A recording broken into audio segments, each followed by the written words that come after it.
ఇలాంటి ఒక ప్రధానమంత్రి ఏ దేశానికి ఉండదేమో. 1964లో లాల్ బహదూర్ శాస్త్రి గారు ప్రైమ్ మినిస్టర్ గా ఉన్నప్పుడు తమ కుటుంబ సభ్యులకు కూడా ఆఫీస్ కారును ప్రైవేట్ పనుల కోసం యూజ్ చేయడానికి అనుమతించేవారు కాదు. వారి పిల్లలు కూడా టాంగాలోనే స్కూల్ కి వెళ్లేవారు. దీంతో కుటుంబ సభ్యులు సొంతంగా ఒక కారు కొనాలని బలవంత పెట్టారు.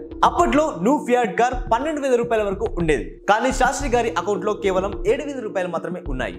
దీంతో శాస్త్రి గారు ఎలాంటి పొలిటికల్ పవర్ అండ్ ఇన్ఫ్లుయెన్స్ వాడకుండా పంజాబ్ నేషనల్ బ్యాంక్ లో 5,000 రూపాయల లోన్ కోసం అప్లై చేశారు. ఆ బ్యాంకు వారు అదే రోజు లోన్ అప్రూవల్ కూడా చేశారు. అప్పుడు శాస్త్రి గారు సామాన్యులకు కూడా ఇదే విధంగా సేవలు అందించాలని బ్యాంక్ వారికి విజ్ఞప్తి చేశారు. ఆ తర్వాత శాస్త్రి గారు కొన్నాళ్లకు తాష్కెంట్ వార్ లో మరణించారు. అప్పటికి బ్యాంక్ లో తీసుకున్న కార్ లోన్ రీపేమెంట్ కంప్లీట్ అవ్వకపోవడంతో శాస్త్రి గారి విలువలను కాపాడుతూ వారి సతీమణి లలిత గారు ఆమె పొందిన పింఛన్ డబ్బులతో లోన్ అమౌంట్ ని చెల్లించారు. శాస్త్రి గారు లోన్ తో కొన్న క్రీమ్ కలర్ ఫియాట్ కార్ ఇప్పటికీ లాల్ బహదూర్ శాస్త్రి గారి మెమోరియల్ లో ప్రదర్శనకు ఉంచారు.